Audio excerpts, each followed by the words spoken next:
días a todos, muchas gracias por venir y por interesarse en este tema sobre el cual se van a referir nuestros tres expositores tremendamente destacados, ustedes lo conocen. Yo simplemente voy a hacer una mención inicial como marco de referencia y en este lugar mucho más confortable de poder preguntar y plantearme dudas y que respondan ellos, lo cual claramente es más placentero y agradable. El título del panel, muy, yo diría, actual, muy agudo, la hostilidad como estrategia, el periodismo frente al acoso y la desinformación, nos permite probablemente situarnos en un contexto o preguntarnos también esta discusión en torno del tema que nos convoca en un contexto de época muy particular que tiene que ver con el modo en el que opera la sociedad en su conjunto, con fenómenos globales que venimos presenciando ya hace varios años, con dinámicas comunicacionales propias de esta época, de la era digital, con una influencia muy fuerte de un ecosistema marcado, mucho más fuerte hoy por las redes, por las plataformas, por los streamings. Y dentro de ese contexto tanto geopolítico, global, con tendencias económicas, dentro del marco comunicacional, están las personas que empiezan a interactuar de maneras particulares respondiendo probablemente a estímulos o a fenómenos que se van produciendo en su entorno y van generando dinámicas que hoy nos llevan a preguntarnos nuevamente esta cuestión de la hostilidad como estrategia. No es que sea algo novedoso el concepto de la hostilidad en el esquema de comunicación, pero sí probablemente haya crecido en forma muy notable en los últimos años y de un modo diferente. Antes, probablemente la hostilidad más fuerte era entre quienes controlaban los poderes o las instituciones y los que ejercíamos el periodismo. Estaba allí el foco de tensión principal. Hoy la dinámica comunicacional se ha vuelto mucho más compleja, interactiva, multidireccional, y en consecuencia eso generó un entorno donde la hostilidad es parte de ese juego de interacciones constantes, dinámicas y que se dan como un flujo incesante y que es lo que nos lleva hoy a preguntarnos en todo caso a qué responde, porque al hablar de hostilidad como estrategia estamos hablando no solamente como una reacción natural frente al enojo, al enfado que nos puede producir determinado tipo de mensajes o actores. Estamos hablando de la utilización de cierto tipo de violencia verbal, algunas veces se transforma en violencia física, como parte de una estrategia, como un modo de acción. Y es más, como un modo de acción que hasta puede ser muchas veces más valorado que otro tipo de estrategias que quizás correspondían a otros contextos. Entonces, esto que es un tema de vieja data tiene una actualización muy profunda en este marco global, en este marco comunicacional. Como ocurre casi con todos los fenómenos, tiene en la Argentina una reverberancia muy especial, ¿no? Si va a haber polarización, acá nos vamos a polarizar en serio. Si la hostilidad va a ser una estrategia, acá vamos a ser bien hostiles, lo vamos a llevar, como siempre, al extremo. No es para creernos que somos los únicos, insisto, es parte de un clima de época, pero sin duda las manifestaciones que hay en la Argentina nos permiten tomar este tema como un asunto directo, permanente, troncal de debate. En acuerdo con los expositores, habíamos quedado que cada uno va a tener 10 minutos para hacer una exposición inicial. Después vamos a tener 10 minutos de interacción dentro del panel y vamos a dejar 15 minutos posteriores para las preguntas que ustedes tengan a partir de entonces.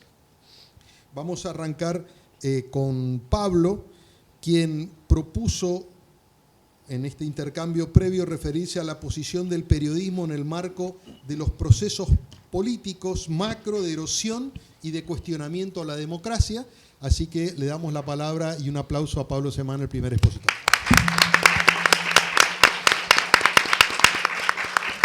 Así que tus 10 minutos, Pablo, para poder arrancar. Bien.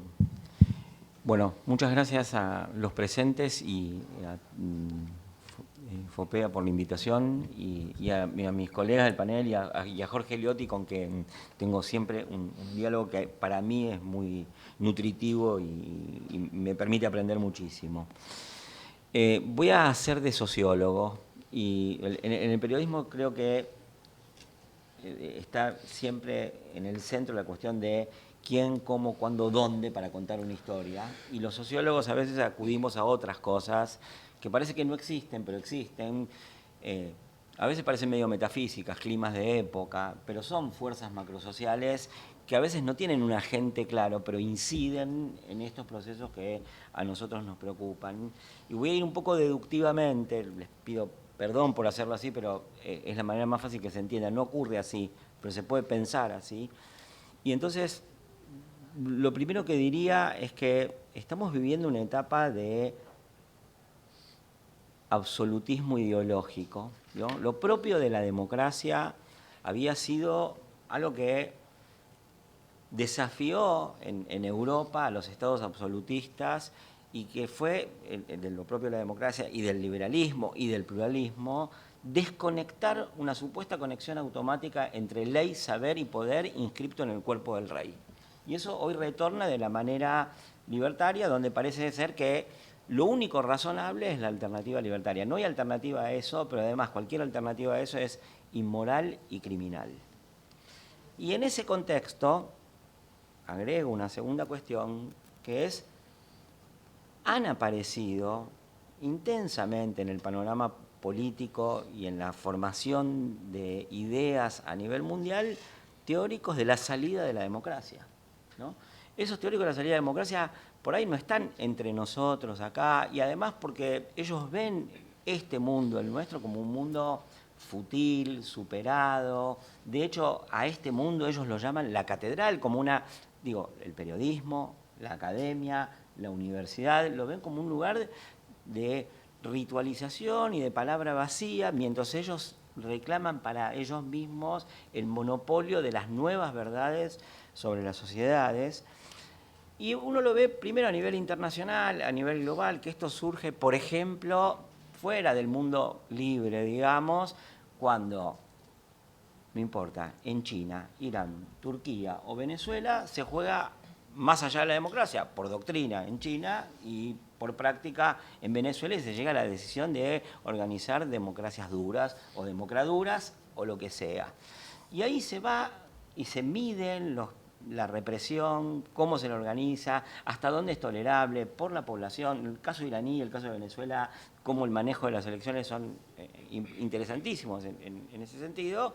Pero uno empieza a ver cosas y dice, bueno, tú también, Occidente, ¿no? Porque eso está empezando a ocurrir en Estados Unidos, en Francia, en Colombia, en Argentina, ¿no? Y esos teóricos de la superación de la democracia plantean dos ideas que son centrales y que son elaboradísimas, pero al mismo tiempo son sentido común y captan el sentido común de una parte de las poblaciones y de una parte de las élites, ¿no? Entonces, hay un tipo de estos que es Nick Land, que es un intelectual que viene del mundo académico y que fue el director de la tesis de Mark Fisher, una especie de anarcopunk, que dice, nosotros somos la salida. Y desafía un clásico de las ciencias sociales y de las ciencias sociales de América Latina y sobre América Latina, que era Albert Hirschman, que decía, sociedades desiguales, sociedades como las de América Latina no son puro mercado, pueden existir sobre la base de que haya participación, lealtad y voz. Y lo que ellos dicen es, no, nosotros ante la voz, ante el debate inútil, ante el espacio público, somos la salida, porque la voz, la participación, el debate son la catedral. Ante eso proponen nuevas formas de gobierno, la superación de las democracias, y declaran textualmente, que esto además, él lo celebra, Nick Land, de algo que dice el Instituto Cato en 2013, que hay una incompatibilidad existencial, teórica, práctica, todo junto, entre libertad y democracia. Entonces, ese absolutismo teórico que yo vengo nombrando en primer plano aparece en un segundo plano más teórico elaborado y hay practicantes de esta idea en el seno de las élites de nuestras sociedades. ¿Cómo ocurre o cómo avanza eso en la sociedad argentina? Bueno, nosotros hemos llegado a una sociedad en la que, perdón que me voy a repetir con algo que dije delante tuyo alguna vez, que es las élites de la Argentina, políticas, empresariales, universitarias, en el que me equivoco, y periodísticas también, y sobre esto la intervención de Jorge Liotti el año pasado, si no está grabada, que la hagan aparecer, pero es clave. Es una orden. Las élites se merecen, nos merecemos a Milei, los que no se merecen a Milei es la sociedad argentina, que está viviendo un proceso en parte de autonomización, de proactividad, de positividad de ese elemento, hay que ver hasta dónde llega, pero de autonomía negativa, de desconfianza de las instituciones, aislamiento, reclusión en las familias, de todo tipo de violencias, de implosión social, donde hay esa aceptación de este gobierno y de una de sus políticas, aceptación que no es plena. Este gobierno sacó el 40% con mucho ausentismo y con una oposición que es incapaz de hacer nada y aún así sacó un 30% de los votos. Pero esta es una sociedad que está quebrada, intimidada y a la cual este gobierno no pudo hostilizar todo lo que hubiera podido hacer o todo lo que hubiera necesitado hacer en otras circunstancias de la sociedad argentina. En parte por la vergüenza que han introducido en esa población las élites que han fracasado hasta ahora, que deberían hacer algún esfuerzo por su recomposición. Y en este contexto, y con esto quiero terminar, se inscriben una serie de prácticas que afectan al periodismo y afectan a toda la sociedad. Por eso quería hablar del periodismo y su lugar en la sociedad, que es, hay una doctrina represiva nueva en este marco en que se formulan los nuevos autoritarismos. Hay un libro, que no me voy a acordar el autor, pero que se llama Mutilar, Gasear, Someter, que describe el funcionamiento de las armas no letales en el seno de las posibilidades represivas que se organizan en las sociedades que están siendo sometidas, sea Venezuela, sea Estados Unidos, sea Argentina, sea Turquía. Las armas no letales no matan, pero amplifican el miedo, paralizan a la sociedad y obviamente en ese mismo contexto el periodismo es víctima de ese funcionamiento represivo de la sociedad teorizado para otras sociedades, pero también presente en la sociedad argentina. Yo no quise referirme solo a la intimidación simbólica, que es importantísima, y la que ocurre por las redes sociales, y la que el periodismo enfrenta con con buenas dosis de capacidad de resistencia que son encomiables y que hay que fortalecer. Pero quiero decir también que el periodismo, como buena parte de la sociedad argentina, enfrenta esa intimidación que también es material, que también es física, y quería terminar diciendo, digamos, hay periodistas que han sido agredidos físicamente en el seno de las 4 o 5 premisas que yo tracé hasta acá, y quiero dar los nombres: Julia Mengolini, Roberto Navarro, Carlos Pagni y finalmente a quien yo quería de alguna manera saludar con esta exposición, que es Pablo Grillo. Gracias.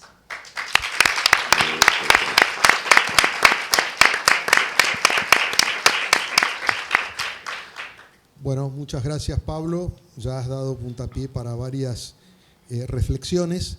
Vamos a pasar ahora a Ana Iparraguirre, quien va a trabajar sobre el eje de la hostilidad como consecuencia de la crisis de representación y a los que se desacoplaron del sistema para que puedan escuchar. Esa es la promesa de Ana. Bueno, muchas gracias. Primero voy a empezar por decirle a Pablo que además de robarme todas sus ideas, también le voy a pedir si me comparte ese relojito que vi que tenía para poder saber cuándo me llegan mis 10 minutos y si me lo pone, así no me paso de tiempo. Así que te voy a robar las dos cosas. Dale. Pero yo arranco con una frase que para mí era la primera vez que la escuchaba y estoy segura que muchos de los de acá me van a decir que la escucharon 100 veces, pero es esta frase de que el periodismo es el primer borrador de la historia.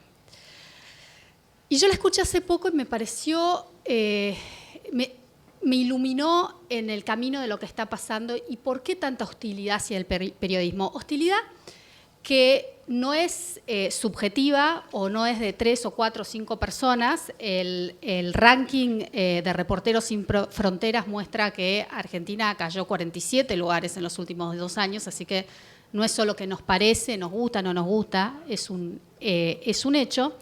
¿Y por qué esta hostilidad a quienes hacen este primer borrador de la historia? Porque muchos de estos nuevos regímenes que muy bien describió Pablo se nutren del caos. El caos no es algo que les ocurre con lo que convive, sino que por el contrario es la gasolina que hace que su motor funcione. Y por eso cualquier institución, cualquier persona que intenta poner un manto de orden, de racionalidad, de interpretación sobre lo que está ocurriendo, es una amenaza. ¿Y cómo funciona este sistema? Bueno, este sistema arranca con la crisis de representación. Históricamente, los partidos de derecha presentaban a la élite educada, los partidos de izquierda representaban a los trabajadores sin educación.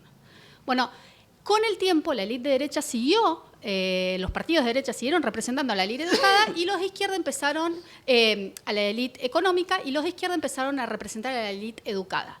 Y en el medio, a los que no tenían ni educación ni plata, ¿quién los representaba? Nadie. Quedaban totalmente sin representación. Eso empieza a generar una desconfianza en las instituciones, en las catedrales, que recién nos decía Pablo, en el sistema político, en los partidos políticos, pero también, y muy importante, en los expertos. Todos los que pretendan decirme cómo son las cosas, yo desconfío de ellos, porque no me están hablando a mí. En esa crisis de representación de los expertos, me parece que es muy importante pensar en esa crisis las fake news, porque es muy fácil desde nuestro punto de vista condenar las fake news. Son malas, es gente mala que las hace, pero hay que entender por qué se consumen tanto. Parte tiene que ver con los medios de comunicación, que seguro Javi nos va a hablar mucho de eso, pero parte tiene que ver porque una vez un amigo brasilero me hizo una anécdota que a mí me quedó grabada porque me pareció muy, muy lúcida. Él dice que en la pandemia se toma un taxi. En el taxi, el taxista le pregunta, que estaba trabajando en pandemia, obviamente, porque no tenía otra forma de ganarse el pan, le dice, bueno, ¿y cómo estás viendo las cosas? Y el taxista le dice, ¿qué COVID? No hay ningún COVID. Acá es todo un invento de Bill Gates que nos quiere poner la vacuna con un chip para inocularnos y así poder monitorearnos todo lo que hacemos. Teoría conspirativa que, dicho sea de paso, yo la escuché con mis propios oídos en Argentina, en Bolivia, en Estados Unidos, en Brasil, digamos, dispersa por todo el mundo. Porque en ese momento, me dijo mi amigo antropólogo brillante, en ese momento, en ese taxi, el que manejaba tenía más poder que yo, porque tenía una información que yo no tenía. Esa persona no representada tenía poder en ese momento. Entonces, en ese contexto, decís, bueno, si los expertos no sirven para nada, si nadie me representa, yo voto por un outsider.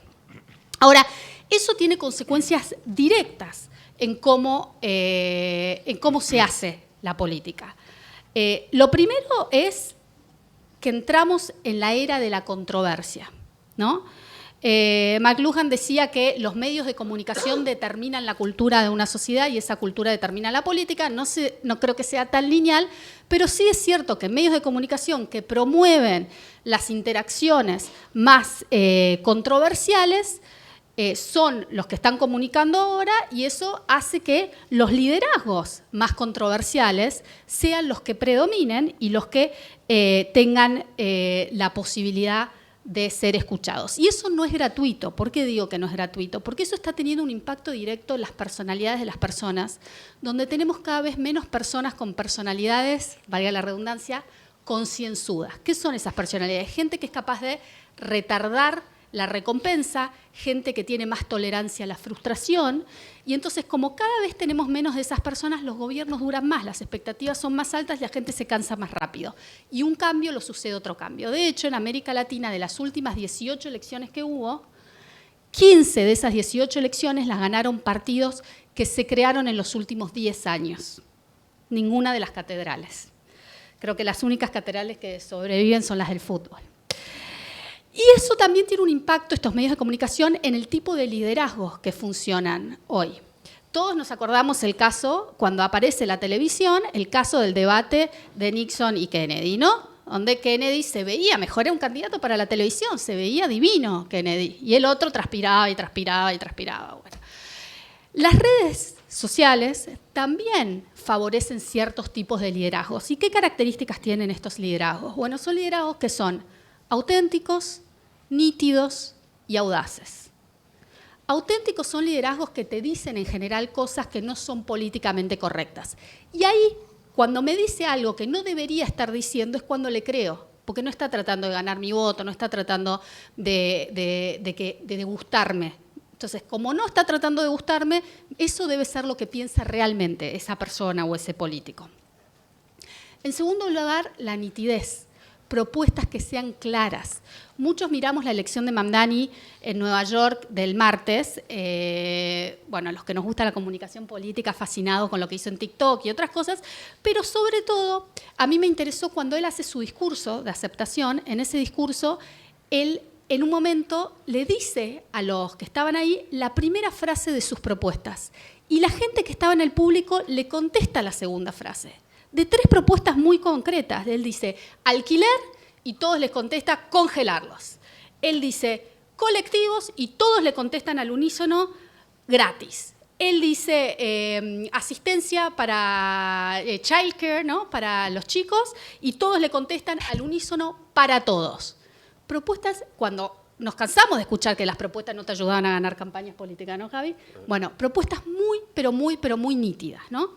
Y en último instante, también la audacia, ¿no? Animarse a hacer cosas que son realmente disruptivas, porque, como bien nos explicaba Javi, el problema cuando tratamos de defender las instituciones, que lo que la gente escucha es defender un status quo con el cual yo no estoy contento.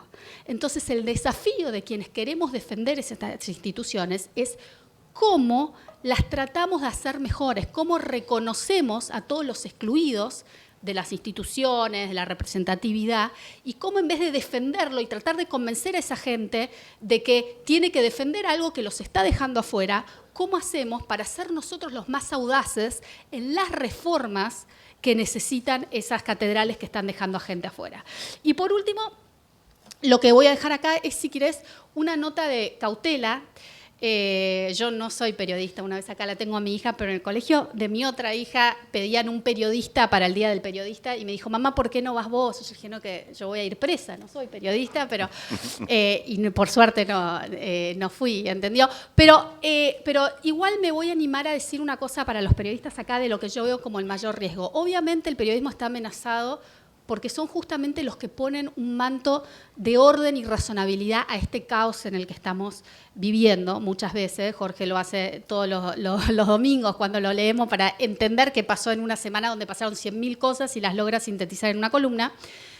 Pero el gran problema con eso es que a veces en esa necesidad de poner orden en el caos, yo creo que caemos, nosotros como consultores también, en tratar de analizar la realidad con categorías analíticas nuestras y artificiales que no se condicen con cómo la gente está interpretando esa realidad. Yo les traje acá un video cortito de una serie de televisión que se llama VIP, que esto es llevado al extremo como piensan los votantes, que es un consultor político tratando de que la gente entienda e interprete una publicidad de campaña, ¿no? ¿Y qué es lo que la gente responde a esa publicidad de campaña? No sé si lo podemos poner, el videíto, si hay alguien, ¿no?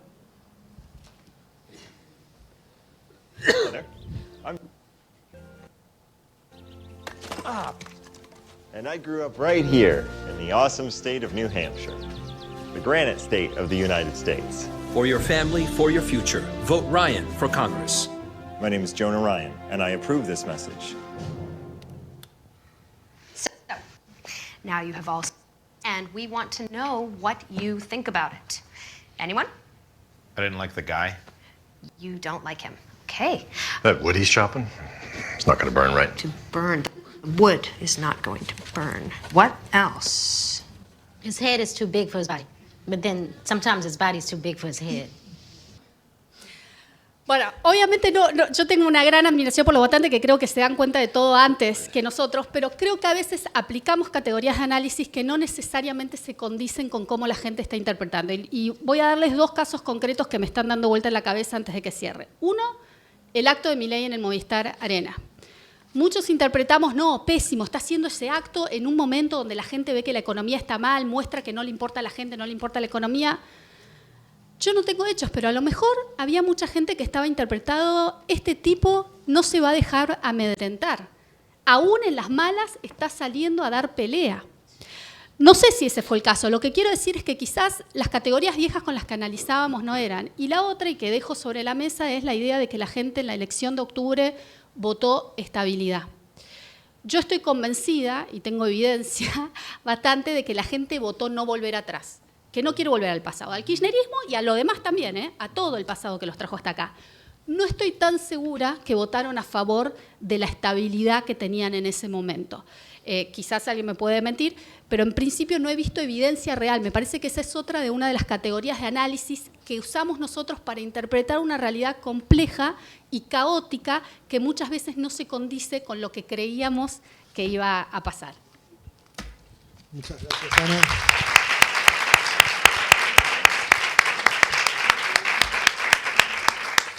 Bueno, cerramos esta primera parte con la intervención de Javier Correa, quien se va a referir a cómo funciona la dinámica comunicacional en redes, el caos en las redes, la política, los medios y los riesgos que corre el periodismo. Bueno, ahí se me escucha bien. Gracias antes que nada a Jorge, a Ana y Pablo, un placer para mí participar de este panel.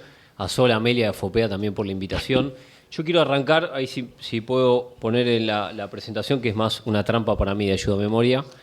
Quiero arrancar robando un chiste, no se queden con el chiste sino con el concepto, porque me interesa que si vemos algo de hostilidad, de acoso y desinformación, ¿qué es lo que favorece esto? ¿Cuál es el entorno en el cual estamos? ¿Cuál es el entorno en el que están los empresarios, la política, los medios de comunicación y los periodistas? Ese chiste se lo voy a robar a un escritor norteamericano, David Foster Wallace, que después hizo un ensayo de esto, y en una disertación en una universidad en Ohio contaba un chiste de 2 pececitos, no se rían, soy malo contando el chiste, pero quédense con el concepto, insisto. 2 pececitos navegando por el agua y se cruzan con un pez más grande que en tren de empatizar les dice, che, ¿qué tal está el agua hoy, no? Los 2 pececitos se miran, siguen navegando y uno lo mira al otro y le dice, che, ¿qué es el agua? Y me parece que eso que es el agua es interesante, la figura de por qué no estamos mirando qué es lo que nos pasa, porque la idea de es culpa de Milei que insulta, es culpa del Cuca que insulta, el río Cuca y el periodismo y que nos acosan y todo, es una idea bastante fácil, en mi opinión bastante poco productiva. Así que para comprender el entorno me parece que es necesario porque nos va a ayudar a comprender las nuevas sociedades, pero también el nuevo comportamiento de periodistas, de políticos, de los medios de comunicación. Es un entorno que alimentamos, no solamente al que asistimos, estamos alimentando. Hay creo que lo mencionaba Pablo en un momento, hay un autor de un libro que se llama Las redes del caos, Mark Fisher, que él plantea, lo voy a hacer bien breve, que las plataformas digitales están diseñadas para maximizar el tiempo de atención y la participación del usuario. Con eso rompen sociedades. No buscan romper sociedades, lo hacen sin querer. Lo que les interesa es maximizar sus beneficios y la atención del usuario. ¿Cómo lo hacen? Bueno, van a premiar con mayor visibilidad posiciones extremas, radicales. Entonces lo que se cree, que todo esto lo podemos aplicar al Movistar Arena, a Pablo Grillo, vamos a hablar un poco de eso, se crean aldeas en donde cada aldea cree en su propio Dios. El Dios Sol, el Dios verdadero para cada religión, quien sea, y nadie discute, solamente para tirarse piedras de un lado para el otro. Estimulan la fragmentación social. ¿Por qué? Porque lo que necesitan es gente activa. Si yo los invito a un debate de terraplanistas contra gente que cree que la Tierra es redonda, bueno, yo creo que la Tierra es redonda, no iría, no me parece nutritivo, pero créanme que un terraplanista se vuelve loco por ir, porque quiere participar, porque es contracultural, porque tiene un montón de argumentos para dar. En las redes se encuentra mucha gente como él o como ella, y empiezan a entender algo que rompe los criterios de verdad. Ya no importa la verdad, lo que importa es lo que sucede en tu propia aldea. Y eso me parece es importante entender para ver en qué entorno estamos. Lo de Pablo Grillo, el mismo día La Nación hace una investigación, producto de muchas cosas, de otras investigaciones, hace una investigación donde se ve muy claramente, no es inteligencia artificial, cómo impacta el proyectil en la cabeza del fotógrafo. Y Patricia Bullrich ese mismo día, la ministra, lo que plantea es que ese proyectil rebotó varias veces y que luego lastimó la cabeza de Pablo Grillo. Cuando uno iba a entrevistas en profundidad, como contaba Ana, esto lo escuché yo, al mundo libertario, uno ve que los argumentos de Patricia Bullrich ahí estaban muy validados. Y había preguntas muy incómodas que las comparto porque me pasó, de cuál es la extracción ideológica de Pablo Grillo, cómo se hizo justificar algo, o qué hacía Pablo Grillo ahí. Esto se los cuento con la incomodidad que eso produce, porque eso nos permite entender qué está pasando. En esa aldea el problema no era si Patricia Bullrich decía la verdad o no, el problema era que Pablo Grillo era kirchnerista. Yo no estoy seguro que esto sea así, no me interesa, me parece que ninguno de los que estamos acá. ¿Qué pasa con estos mundos paralelos? Esto es una investigación de Pulsar, el observatorio de la Universidad de Buenos Aires. Siempre me pareció bastante gracioso, por poner un término que no sé si es el adecuado, cuando se pregunta, ¿un gobierno democrático siempre debería terminar su mandato sin importar qué sucede? Bueno, los peronistas en 2023 creían más que sí que ahora. Y los libertarios en 2023 creían menos que sí que ahora. Entonces, se trata de mi democracia. Y cuando hablamos de corrupción son tus corruptos, los míos tienen operaciones, a los míos los persiguen, los corruptos son los tuyos. Y eso es lo que pasa permanentemente. Por eso, y nosotros sí tenemos evidencia en la conversación digital, Ana, sobre el Movistar Arena, vimos cómo levantaba el pico de conversación positivo sobre Milei. ¿Por qué? ¿Qué pasa? Porque al mundo libertario le dio un argumento, igual que el salvataje de Trump. Antes de la elección, en la conversación digital, el mundo libertario encontró una narrativa que había perdido hace 8 meses. Y eso lo vimos con mucha claridad. El mundo en estas aldeas es un mundo donde todos tenemos razón, es un mundo sin árbitros y eso es un problema. En un mundo sin árbitros los estados pierden poder, crece la fatiga democrática y crece el aumento de demandas por reformas estructurales. Argentina lidera esas demandas de reformas estructurales, es un estudio del Pew Research. Lo que están viendo ahí es un gráfico post pandemia de la fragilidad de los gobiernos en América Latina y en Europa. Fíjense que los estados pierden poder. Después están las plataformas digitales, las empresas IA, que recaudan como estados nacionales, pero actúan como privados. Eso también es un problema. Cae la confianza en las noticias. Hoy actualmente 3 de cada 10 creen en las noticias que consumen. Bueno, ¿qué pasa? Voy a chequear mi tiempo, así no me retalioti, porque no me gustaría que me retalioti, mucho menos en público. La política y los medios, ¿qué pasa con ellos? Bueno, acá me parece que es un punto central, que es modifican su comportamiento. La política entra en la lógica digital.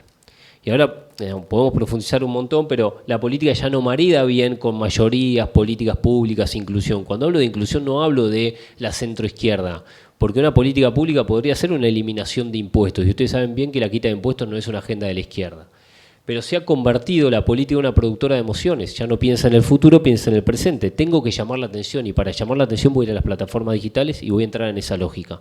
La idea de una política pública diseñada para mayorías es vieja, lamentablemente. Los medios y la política se ven forzados a vender más entretenimiento que credibilidad. Fíjense este caso de Fantino. La derecha a diario lo acusa a Fantino, básicamente no dice esa palabra, de ser un ensobrado. ¿Qué hizo Fantino? En la comunidad libertaria criticó a Milei. Entonces el problema ya no es si es verdad o es mentira. Lo que le dice la derecha a diario es, vos te equivocaste porque criticaste. Acá lo que importa es que seas intenso como nosotros, no que digas más la verdad. Eso es lo que está pasando también. Entonces, sin pretensión de verdad, el periodista ya no molesta a la política, esa confrontación histórica, sino que ya molesta a los propios, a los intensos. Entonces, la hostilidad no es solamente una estrategia, cosa que sí lo es, sino que es el entorno en el que vivimos. Está premiada esa hostilidad. Si nosotros no miramos esto, no vamos a encontrar la forma de luchar contra esa hostilidad, contra esa diferenciación de aldeas que miran el mundo distinto. Esto es una aclaración importante. La fragmentación social, los posicionamientos ideológicos, las fracturas sociales siempre existieron, pero las plataformas las exacerban. Para ir terminando, nosotros hicimos un informe de 2 años y medio, ahora vamos a actualizarlo en diciembre, donde constatamos esta estética del insulto. Es una frase que le robé a Nati Aruguete, que nos ayudó mucho con este informe, en donde insultar tiene que ver con llamar la atención, con ser disruptivos. Eso, a nosotros cuando hicimos este informe, nos parecía fácil echarle la culpa a Milei, pero no era desafiante. Creo que Milei tiene mucho que ver, pero vean el comportamiento de los empresarios, de los políticos, de todos los políticos, y vean cómo han cambiado su comportamiento para estar en esa movida de llamar la atención de manera confrontativa. ¿Cómo funcionan las aldeas, los trolls de cada aldea? establecen marcos comunicacionales. Aparecen provocadores, que son personas que se legitiman por afuera de la red social y toman esas ideas, y luego aparecen los amplificadores. Eso es un loop permanente que va generando esta idea de conflictividad. Nosotros en 2 años y medio constatamos que la cantidad de insultos en la conversación digital pasó de 20.000 por día a 40.000 por día, se duplicó.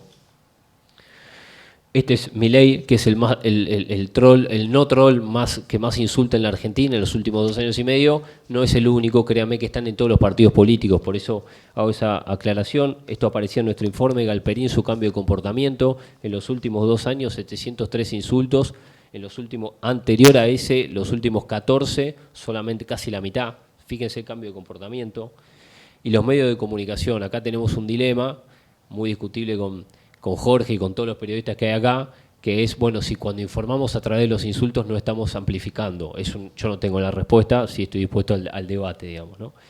Por último, y con esto cierro, bueno, ¿cómo afrontamos esto? Hablaba un poco, lo escuchaba Pablo, también Jorge lo mencionó y Ana, que es, bueno, ¿qué es esto del valor de la lentitud? Bueno, es muy romántico lo que voy a plantear, pero esto se combate con más periodismo. Es periodismo que salga de esa inmediatez, de esa idea de las plataformas y romper esa lógica de la intensidad por un periodismo que vuelva a la coyuntura, a analizar con un poco más de datos y a pelear por esa verdad que une sociedades. O sea, sin criterio de verdad no tenemos sociedades unificadas. La política tiene el mismo problema. Me parece que recuperar el valor de la lentitud, de los procesos, de la política pública, del debate, es un camino y también entender el entorno. Bueno, gracias.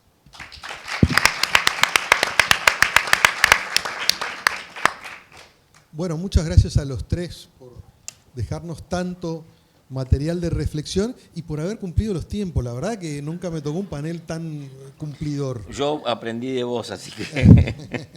Bueno, yo voy a lanzar algunas preguntas casi de sentido común, pero para estimular el debate. Algo se rozó acá, el que quiera contestar lo tiro al panel.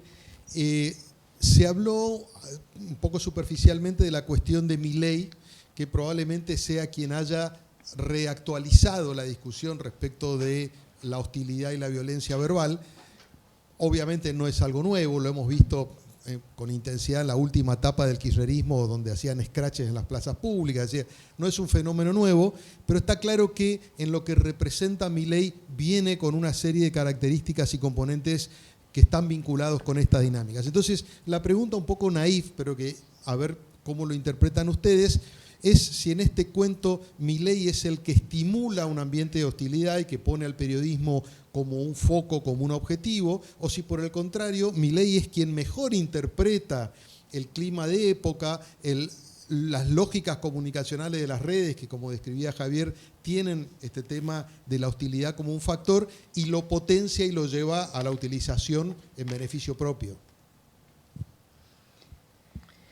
Bueno, qué sé yo. A ver, empiezo. Pensé que ibas a seguir con otra pregunta, por eso me quedé callado. A ver, yo creo que Milei expone a las élites en la posibilidad de ser criticadas masivamente. Porque las élites, incluyo al periodismo, y hago mención nuevamente a la exposición que vos hiciste el año pasado, donde hablabas un poco de algo que trajo a colación Ana recién, que es las élites se hablan a sí mismas. Y cada vez que se hablan a sí mismas, no solamente no son entendidas, son execradas. Porque todo esto viene en el marco de un proceso social y económico de creación de incertidumbre, desestabilización, inseguridad para muchísima gente. Entonces, cuando, por ejemplo, desde la violentología periodística o sociológica se dice, en Argentina no tenemos un problema de inseguridad tan grande porque la tasa de muerte cada 100.000 habitantes es parecida a la de Europa,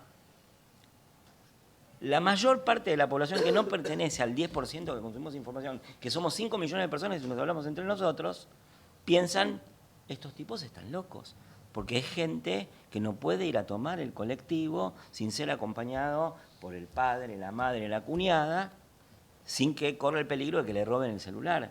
Entonces, lo que hace ese tipo de discursos, creo yo, es exponer permanentemente el traspié en el que necesariamente cae gente que sigue hablando con categorías que parece que representan a todo el mundo y no representan a todo el mundo y representan a una parte muy estrecha de la población.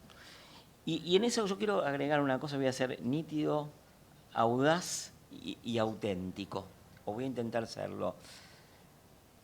Y les voy a decir, la sociedad no es un humus fértil para una única semilla. Florecen varias cosas.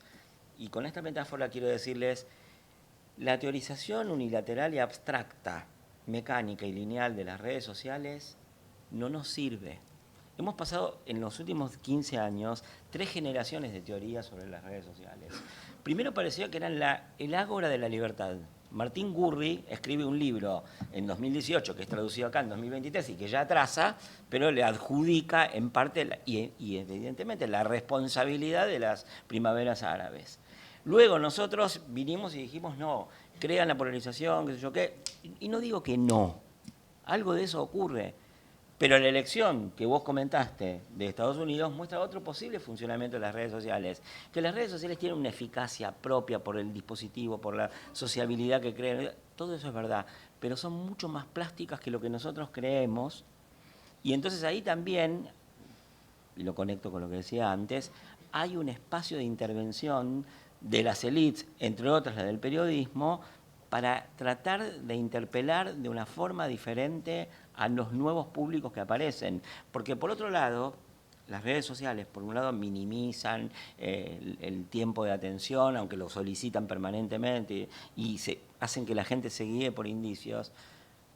Pero nosotros no tenemos, digo, desde el mundo académico, ni desde el periodismo, ni desde la consultoría, medios para dialogar con eso, para escuchar eso y para intervenir en esas conversaciones. Recientemente estamos empezando cómo intervenir en esas conversaciones. Digo un ejemplo muy cortito sobre cómo lo piensa la gente, tiene que ver en parte con lo que vos decís del Movistar Arena y cómo nosotros creemos que le funciona a la gente.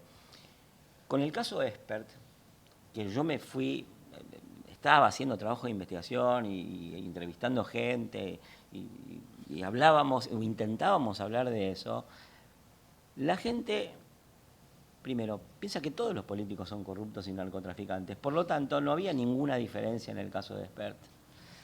La única diferencia estaba codificada en una lógica que no es para ninguno de nosotros clara. Cuando pregunté por Expert, la gente hacía esto. ¿Quién era Expert? No era el amigo de Machado, no era el que había recibido plata del narcotráfico, era en la imaginación, que creó una imagen que no existe en la realidad. Expert era el que descartó el celular en el allanamiento. Esa foto no existe. Sin embargo, la imagen de la gente era esa, ¿no? Entonces, hay que dialogar con esa distancia y con esa creatividad de los imaginarios que están por fuera de los 10 millones de personas que pertenecemos al círculo rojo que consume información. ¿Vos ibas a decir algo, Ana? No. ¿Sí? Ya está respondido. Ya está respondido. Cortito, agrego, me parece, yendo a tu pregunta, creo que pasan las dos cosas. Que Milei entiende el momento en el que vivimos como herramienta y es la persona más provocativa.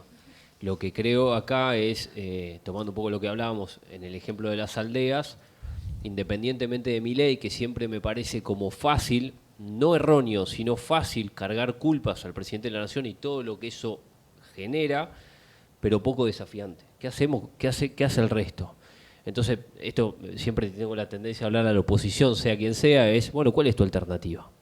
Es decirle que Milei insulta y que Milei hace esto y que Milei hace lo otro y que va con la motosierra, ¿y vos qué estás proponiendo? Lo mismo podemos hacer del periodismo de estos lugares. O sea, bueno, este es el escenario, ¿qué hacemos al respecto? Entonces me parece que eso es una reflexión siempre atractiva, siempre y cuando tenga respuesta. Yo ahora no la tengo, claramente. Bueno, es interesante porque fue parte de la discusión en la campaña, ¿no? Supuestamente en un momento era un activo de Milei el insulto, la agresión, su estilo disruptivo, y después en otro momento pareció ser desventajoso y él se autolimitó y se mantuvo un tiempo. Bueno, después habrá que ver cuán auténtico es o no, pero fue parte de la discusión si era conveniente o no como instrumental. Segunda pregunta breve y así pasamos a la audiencia, y en esto me siento en la libertad de preguntarle, porque ninguno de los tres ejerce como periodista al menos, ¿cómo ven al periodismo inserto en esta discusión. Ana, que no hablaste antes. Porque Bueno, nuestra Mani, audiencia está muy conectada con ese Sí, mundo. acá me imagino más de un periodista. Bueno, espero no pisar ninguna bomba. Pisá, es para eso. Yo al periodismo, bueno, depende qué periodismo, ¿no? Así como me parece que, bien decía Pablo, no hay un solo tipo de político, me parece que hay diferentes tipos de periodistas. Yo veo en general al periodismo con una, como dije antes, ¿no? Con una necesidad de darle una razonabilidad a la situación de caos en que vivimos, que es muy necesaria para gran parte de la sociedad, que necesitamos que alguien nos interprete esa realidad disgregada de aldeas y cosas que no tienen que ver con nada. Y me parece que hay un momento en el que esa necesidad de interpretación colisiona con la realidad, ¿no? Que la realidad es caótica. ¿Y cuánto podemos interpretar una realidad caótica sin sacarle o eliminar de la discusión la textura que al fin y al cabo permite explicar lo que está pasando? Me parece que es parte del debate, ¿no?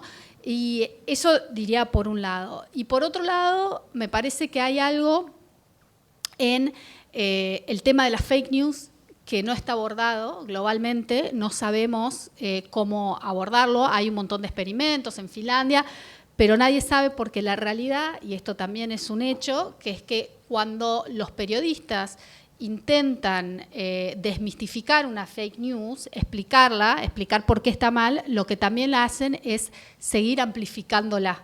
Entonces es una especie de trampa mortal en la que, bueno, si estamos ahí de alguna manera para explicarlo y por otro lado, si lo hacemos también lo amplificamos más. Y hasta ahora, a mí es un tema que me desvela, no he visto una articulación en ningún lado que logre justamente desarticular estas fake news. Y por último voy a agregar un tema del que no hablamos, pero sí me parece que es importante, es la injerencia de la inteligencia artificial. En mi campo, que es el de las campañas políticas, en el último tiempo, yo personalmente soy muy pesimista respecto de lo que se viene hacia adelante. Me parece que la democracia no tiene hoy herramientas y eso quizás es porque mucha gente está cuestionando la habilidad de la democracia, para responder en este contexto, no tiene hoy las herramientas para contrarrestar esa amenaza. En las últimas campañas en las que participé yo, el nivel de virulencia y la velocidad de esa virulencia que se da con la inteligencia artificial y la confusión que genera esa inteligencia artificial, realmente me parece que nos lleva, y en el periodismo también, a que este problema de cómo desarticular la información que no es real lo lleva a otro nivel totalmente, ¿no?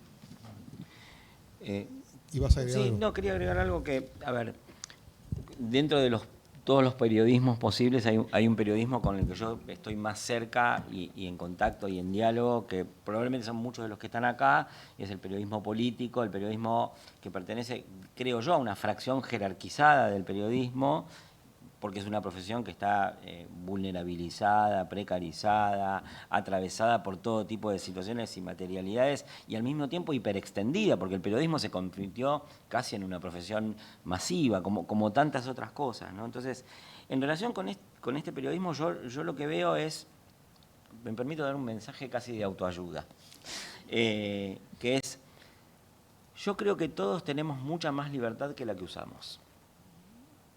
Y entonces entiendo que las situaciones, lo digo desde un lugar donde también todos creemos que estamos atenazados y no podemos movernos un milímetro del guión, todos nosotros estamos exigidos de likes, de atención, de demostraciones permanentes. Hay que matar un león cada día, como decía un músico brasileño.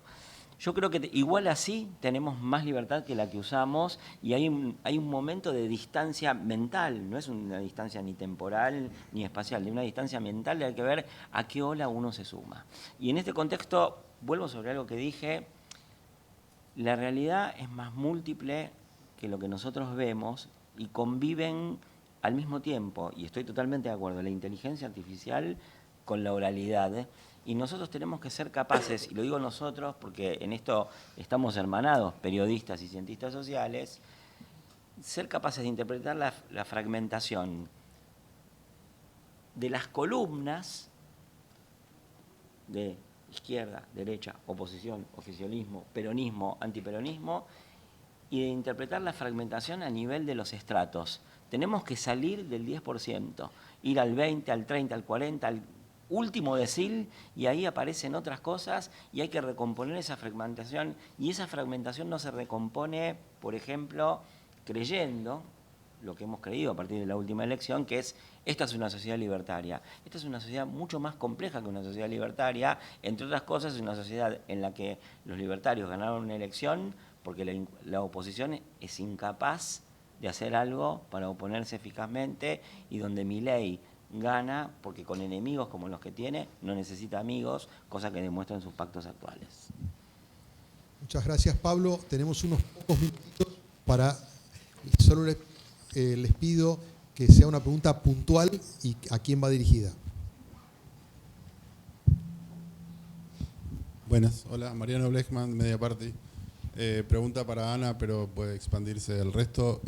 Hablaste, o no sé si vos o hablaron de la fatiga democrática, y en relación al tema de inteligencia artificial y eso, una cosa que se empieza a hablar es de la fatiga de la realidad, ¿no? En eso, no poder saber todo el tiempo qué es cierto, qué no es cierto, y cómo impacta eso en la percepción de lo real, y qué están viendo desde el lado desde la academia de estudios en ese sentido, si hay algo para comentar o para contar, si lo están tomando como un tema relevante.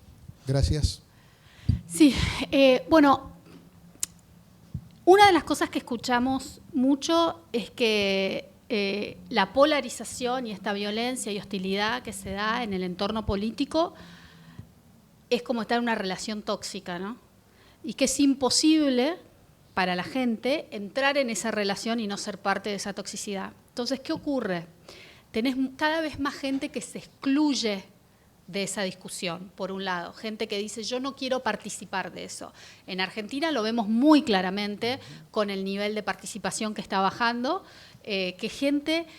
que ahí tenés mundos diferentes, ¿no? Entonces tenés gente que se excluye y no quiere participar porque ya no cree más en el sistema, otros porque el sistema es demasiado tóxico y no quieren participar de esa relación tóxica, y otros que se excluyen más temporariamente, ¿no? Que van y vienen. Y al mismo tiempo que tenés eso, tenés otro fenómeno que se está dando, que es la gente que dice: bueno, este sistema tóxico a mí ya no me representa, y empieza a buscar otras alternativas. Las alternativas que estamos viendo, yo desde el punto de vista pragmático, lo que veo en las campañas políticas es que las campañas que logran ser alternativas a esta realidad, yo le digo tóxica, quizás tiene una connotación demasiado negativa, pero a esta realidad hostil, creo que se llamaba en el panel, las alternativas, la única forma que tienen de sobrepasarlas es adoptando muchas de las mismas estrategias. Te voy a dar un ejemplo muy concreto. La campaña del gobernador de California, muy exitosa, del martes pasado. Mientras muchos demócratas estaban llorando por el cambio de distritos que estaba haciendo Trump, que lo va a beneficiar en las elecciones del año que viene, mientras muchos lloraban y se horrorizaban de la democracia y las instituciones, él dijo: no, yo lo voy a pelear con la misma. Entonces vos cambiás los distritos, yo te voy a cambiar todos los distritos de California y te lo voy a poner en la boleta y que la gente vote y te cambiamos todos los distritos y el año que viene te vamos a romper todo. Entonces, es el uso de las mismas herramientas lo que permite revertirlo. O sea, que con la institucionalidad y la legalidad, y esto es muy pesimista lo que estoy diciendo, hasta ahora lo que yo he visto en el mundo práctico es que no ha habido un contrabalance de eso, y entonces la gente o adopta las mismas estrategias o se excluye. Última pregunta breve. Sí. Y breve la respuesta porque ya estamos en hora al quien le corresponda. Hola, soy Ignacio San Román. Sobre un tema que había dicho Javier, pero que bueno, comentaron también todos, que en las redes las aldeas intentan cerrar los debates, que bueno, para mucha gente la verdad no importa. Para todos, ¿creen que vamos a una profundización de esta dinámica? ¿Por qué sí o por qué no? ¿Y de qué manera se podría contrarrestar? Se la dejamos a Javier y cerramos porque no vamos a tener margen. Ahí estoy. Qué pregunta difícil. Pero por eso te la dejamos. Sí, claro. Gracias por eso. Y en un minuto. Yo básicamente creo que con toda la presión que tengo acá en el panel, creo que exacerbar es lo que está pasando, no sé cuánto más. Todas las personas que crecen y se desarrollan ya lo están haciendo con un celular en la mano, eso produce un montón de problemas que no vamos a abordar aquí ni ahora. Así que yo creo que lo que podemos analizar es qué pasa al respecto con estados que son cada vez más débiles y que son los que deberían regular. A mí personalmente me gustaría estados más fuertes que las empresas y que las plataformas y que los estados sean lo más fuerte dentro del mapa de los actores políticos. Eso no está pasando. Entonces, si me preguntás la parte optimista, bueno, yo creo que hay que ir ahí. Ahora, si el Estado soy un Estado ineficiente, que robo y que crece la pobreza y que no tengo el control de la micro ni de la macro, bueno, vamos a volver siempre a lo mismo. Yo creo en los ciclos, creo en el hartazgo de los momentos y porque no puedo vivir de otra manera, tengo que ser optimista, creo que en algún momento alguna regulación va a tratar de separar un poco la paja del trigo y después estará el ojo humano que se acostumbrará a ver cuándo es un debate verdadero y cuándo es un debate ficticio. Muchas gracias, Pablo, Ana, Javier. Un aplauso, por favor, para nuestro panel y a ustedes también. Muy amables.